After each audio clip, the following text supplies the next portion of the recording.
우리의 신앙이 풍성해지려면 하나님이 하신 일에 대해서 감탄할 줄 알아야 됩니다.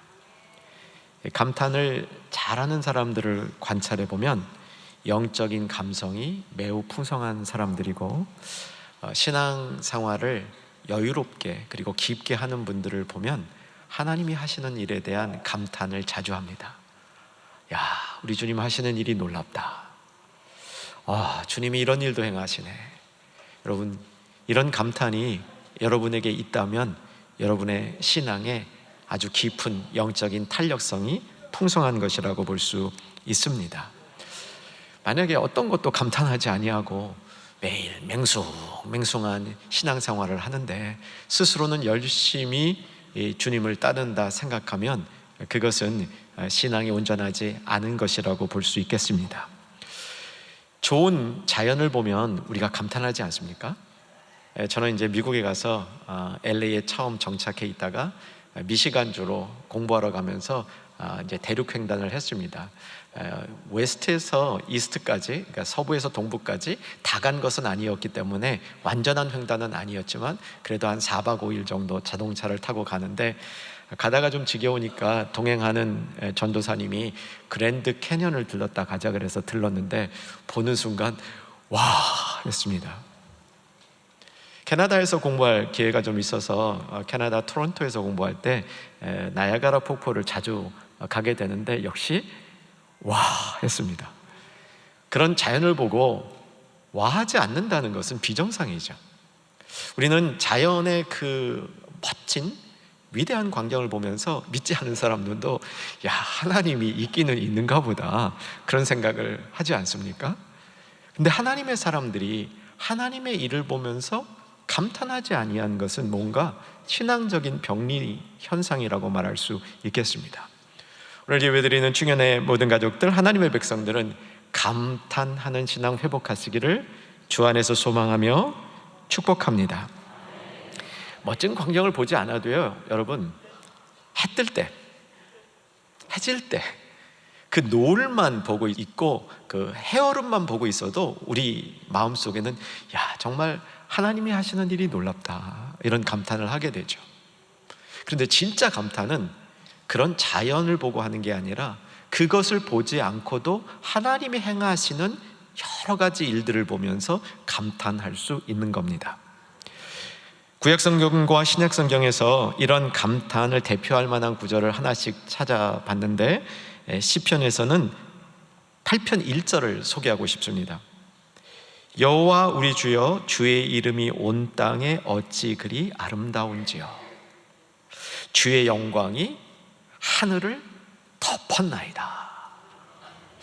어쩌면 시편 기자는 하늘을 바라보면서 이 시를 썼는지 모르겠습니다. 하지만 그는 하늘만 바라보고 쓴 것이 아니죠. 정말 그 하늘을 창조하시고 하늘 위에서 이 땅을 통치하시는 하나님의 그 놀라운 일들을 보면서 감격한 거죠. 바울의 감격도 하나 소개해드리겠습니다. 로마서 11장 33절. 깊도다 하나님의 지혜와 지식의 뭐? 여러분, 감격할 때요, 감탄할 때 보면 마음이 풍성해져. 지혜와 지식의 풍성함이요, 그 판단은 헤아리지 못할 것이며 인간의 어떤 능력으로도 헤아리지 못하고 그 길은 찾지 못할 것이로되. 이게요, 하나님의 길이 미궁 가운데 있어서 아무도 모른다는 뜻이 아닙니다. 저는 이 말씀을 이렇게 이해해요. 우리가 하나님 손에 딱 붙들려서 그 길을 통과했어요. 여러분, 힘든 시기, 어려운 시기, 아니 그렇지 않더라도 인생을 제법 산 사람들은 자기 인생을 돌아보면 내가 어떻게 이 길을 통과해 왔지? 내가 도대체 어떤 그 방법으로 내가 이 길을 통과했지? 다시 걸어오려면 그 길을 못 찾을 것 같은데? 우리 이런 경험들을 한단 말이죠. 하나님이 손 붙들고 이끌어 가신 거예요.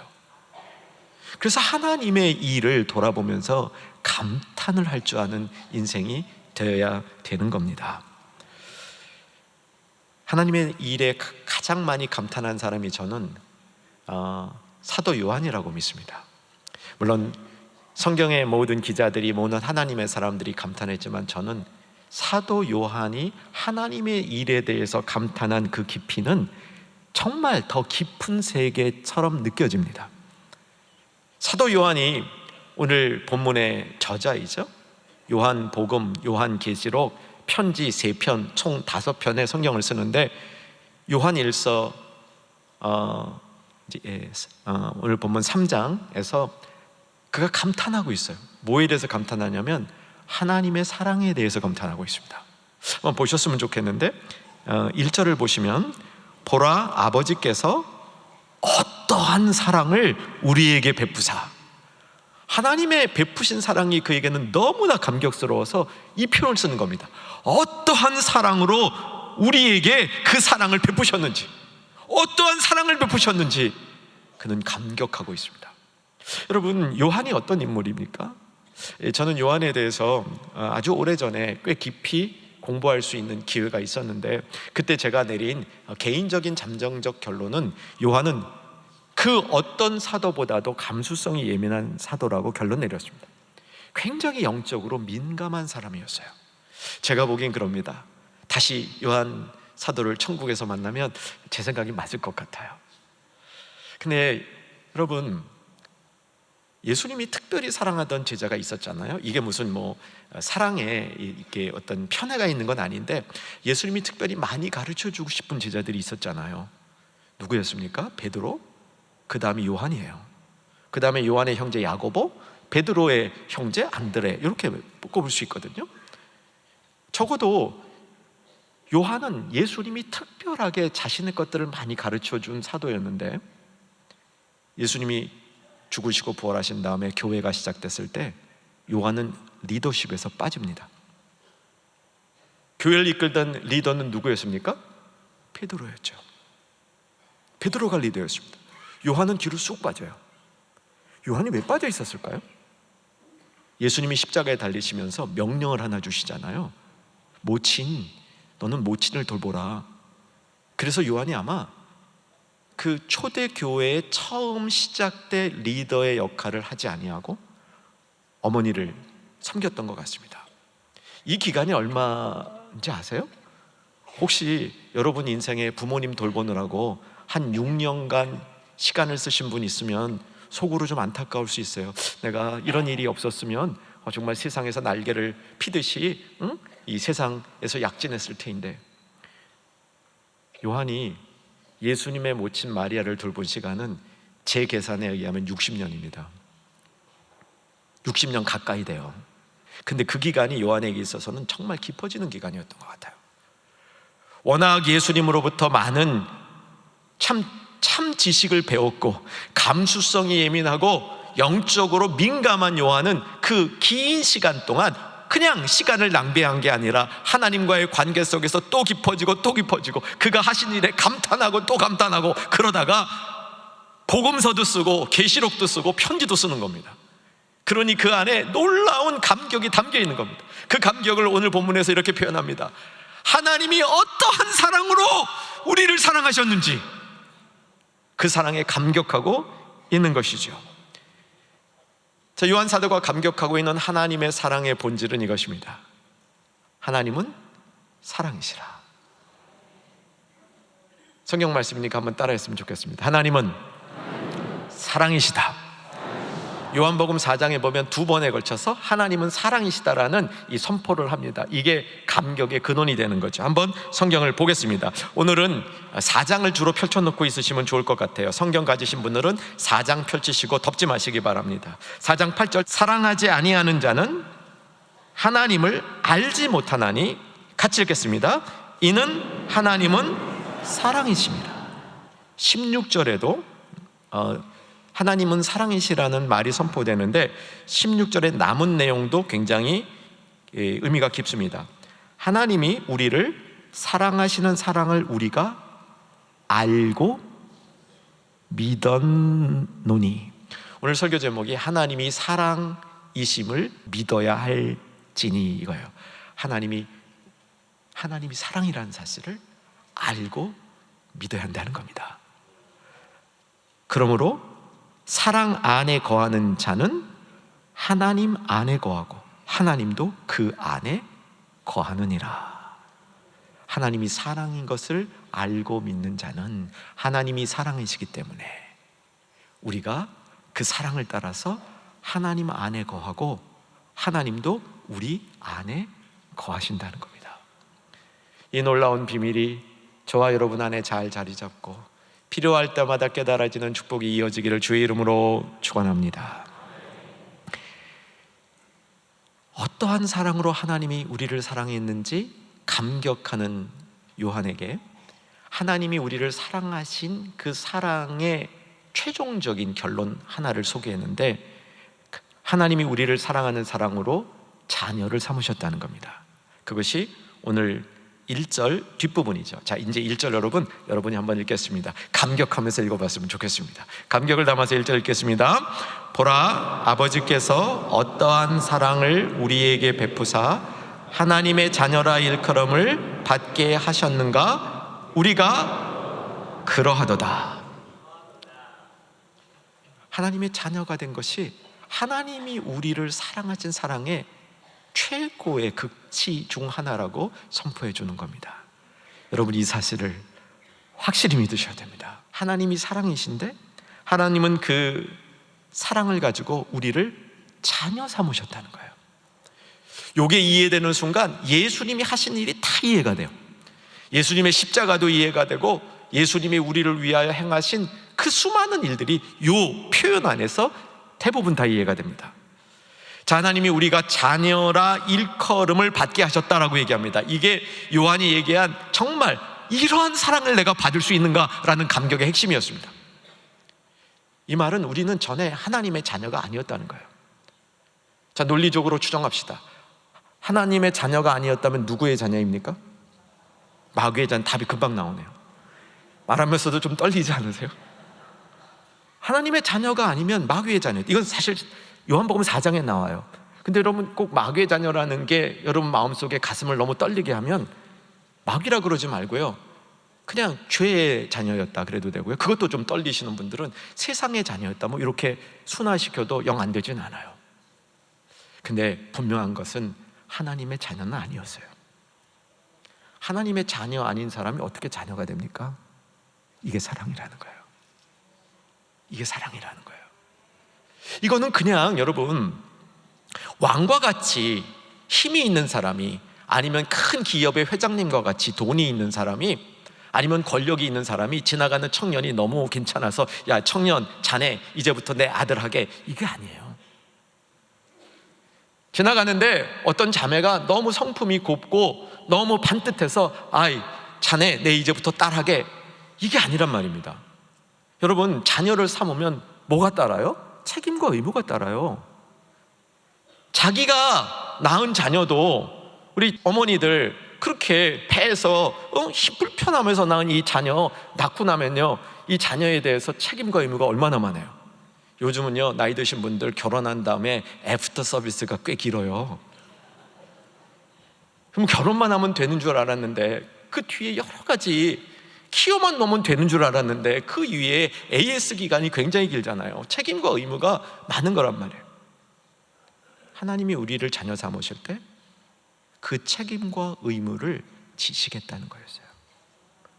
그 책임과 의무가 무엇인지를 알고 하신 사랑입니다. 자기 자녀를 내줬잖아요. 하나님의 독생자 예수님을 내주신 거예요. 그냥 자녀 삼은 게 아닙니다. 그래서 여기에 사도가 고백하는 겁니다. 어떠한 사랑으로 우리를 사랑하셨는지 그 사랑을 아는데 우리를 자녀 삼아 주셨다는 거예요. 그 앞에 뭐가 있어요? 자기 아들 예수를, 독생자를 세상에 내어주심으로 우리를 자녀 삼으셨다는 신앙 고백이 그 안에 들어있고, 이게 감격과 감탄으로 선포되고 있는 겁니다. 제가 언젠가 우리 성도님들에게 이 말씀을 나눈 적이 있습니다. 충영교회 지금 은퇴 장로님이신데요, 그 장로님이 저하고 나누신 거예요. 그 장로님은 성경 구절을 암송하실 때 어떤 구절을 암송할 건가, 생일하고 연결한대요. 자기의 생일하고 연결한대요. 그래서 저도 적용해 봤습니다. 제가 4월 19일 생이거든요. 그래서 4월 19일 4장 19절에 있는 그 내용들을 뭐 다는 아니지만 꽤 많이 살펴봤는데, 제 생일 구절을 요한일서 4장 19절로 잡았습니다. 궁금하시죠? 네, 보여드릴게요. 요한일서 4장 19절. 우리가 사랑함은 그가 먼저 우리를 사랑하셨습니다. 자, 첫째, 하나님은 사랑이시라. 둘째, 그 하나님이 먼저 우리를 사랑하셨습니다. 그래서 우리가 하나님을 사랑할 수밖에 없다는 고백입니다. 그가 먼저 우리를 사랑해 주신 것이죠. 하나님의 이 사랑 앞에 우리는 어떻게 반응해야 합니까? 요한 1서의 외침은 서로 사랑하라고 가르쳐주고 있습니다. 오늘 우리가 이 교훈을 꼭 배웠으면 좋겠습니다. 우리는 하나님이 사랑이라는 사실도 알고 있고요, 그가 먼저 사랑하셨다는 사실도 알고 있습니다. 비록 요한처럼 하나님의 사랑에 감격하는 것은 그 수준에는 우리가 못 간다 할지라도 가끔 우리는 감격하기도 합니다. 그 사랑에 도취되기도 합니다. 그 사랑이 나를 사로잡기도 합니다. 그런데 이제 정말 하나님의 사랑이 사로잡는 자들은 어떻게 살아야 되는가? 서로 사랑하라는 겁니다. 한번 따라 하십시다. 서로 사랑하라. 서로 사랑하라. 사랑에 대한 성경의 교훈들을 우리가 한 두 가지는 너무나 잘 알고 있습니다. 첫째는 하나님을 사랑하라, 내 이웃을 내 몸과 같이 사랑하라. 이게 이제 성경에 나오는 사랑의 큰 대강령이라고 볼 수 있겠죠. 그 다음으로 우리가 알고 있는 사랑의 교훈은 원수를 사랑하라는 겁니다. 쉽지 않겠지만 원수를 사랑하라는 교훈도 우리의 마음속에 담겨져 있습니다. 근데 저는 사실요, 이 두 가지보다 더 중요한 교훈이 오늘 이 말씀이라고 믿습니다. 서로 사랑하라. 우리는 하나님을 사랑하면 된다고 생각을 합니다. 그리고 거기에 여유가 생기면 내가 이웃을 사랑하라고 하면 할 수 있다면 좋겠다고 생각해요. 근데 성경에 보니까 이웃을 내 몸과 같이 사랑하래. 요건 조금 힘들겠는데 그래도 하나님까지 해보자. 이게 우리의 모습이죠. 그런데 오늘은 서로 사랑하라는 거예요. 사실 요한일서 3장 1절과 2절을 본문으로 택한 이유는 이게 서론이고요, 진짜는 4장에 나와요. 요한일서 4장에 나오는 사랑은 7절을 중심으로 보면 그냥 사랑이 아니라 서로 사랑하라는 것으로 바꾸어 보셔야 돼요. 서로 사랑하라, 서로 사랑하라. 이게 진짜다라고 얘기하는 겁니다. 너희가 하나님을 사랑하면 그 하나님을 사랑하는 것이 서로 사랑하는 것으로 반드시 이어져야 하나님의 사랑이 우리 안에 거한다고 얘기하는 거예요. 그리고 내가 하나님 안에 거할 수 있다고 얘기하는 겁니다. 여러분, 이 원리를 오늘 정말 제대로 좀 깨달으셨으면 좋겠습니다.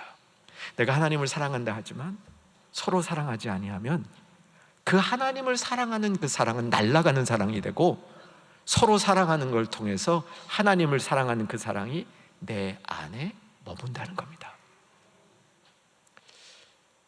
요한일서 4장을 보면 서로 사랑하는 게 얼마나 힘이 있고 얼마나 멋있는 건지를 가르쳐 주는데, 오늘 이제 시간의 제약이 있어서 제가 할 수 있는 것만큼만 하고 이 말씀의 능력이 나타나는 그 일은 성령님께 맡기려고 합니다. 요한일서 4장 12절 같이 한번 읽겠습니다. 어느 때나 하나님을 본 사람이 없으되 만일 우리가 서로 사랑하면 하나님이 우리 안에 거하시고 그의 사랑이 우리 안에 온전히 이루어지느니라. 너무 아름답지 않아요? 인생의 숙제가 뭐냐면 하나님이 계시는 걸 아는데 그 하나님을 볼 수 없는 거잖아요. 우리가 신앙이 흔들릴 때가 있습니다. 정말 내 믿음이 확실한가? 나는 정말 구원을 받았나? 이렇게 믿음을 가지고 살아가면 진짜 내가 마지막에 하나님 앞에 이르는 거, 구원받는 거 맞는가? 내가 정말 신앙으로 살아갈 이유가 있는가? 여러분, 믿음을 중심으로 확신 문제로 고민하는 신앙 가질 때가 왕왕 있지 않아요? 하나님을 볼 수 있었으면 이 문제 다 해결된 거 아니에요? 근데 하나님을 맨날 만나라고 그 충영교회 가면 그 한 아무개 목사가 하나님 맨날 만나라고 그러는데 그 하나님을 만나는 게 도대체 그러면 그 얼굴을 볼 수 없는데 어떻게 해? 기가 막힌 방법을 하나 가르쳐주잖아요. 서로 사랑하래. 이거 묵상해 봐야 돼요. 어떻게 하나님, 보이지 않는 하나님을 보고 만나고 그와 연합되는 게 서로 사랑하는 것 가운데 있냐는 거예요. 이게 요한일서의 비밀이고 능력입니다. 성령께서 가르쳐 주셔야 돼요. 근데 서로 사랑하면 하나님의 사랑이 너희 안에 있고 하나님의 사랑이 너희 안에 머물고 하나님이 우리 안에 머물러 계시대요. 우리가 그 안에 있고 우리가 하나님 사랑 안에 있게 된다는 겁니다. 놀라운 선포입니다. 이거 조금만 더 설명하러 들어가면 10분 금방 지나가요. 그래서 우리는 서로 사랑하는 걸 통해서 삼위 하나님과 연합된다고 선포. 이게 이제 13절부터 16절까지 얘기해요.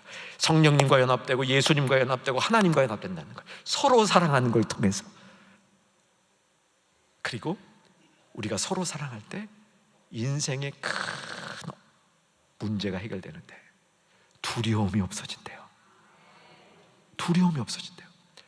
몇 달 전에 불안과 두려움에 대해서 말씀을 나누면서 제가 요한 1서 4장 18절을 소개해드린 적이 있었습니다. 다시 한번 소개해드릴게요.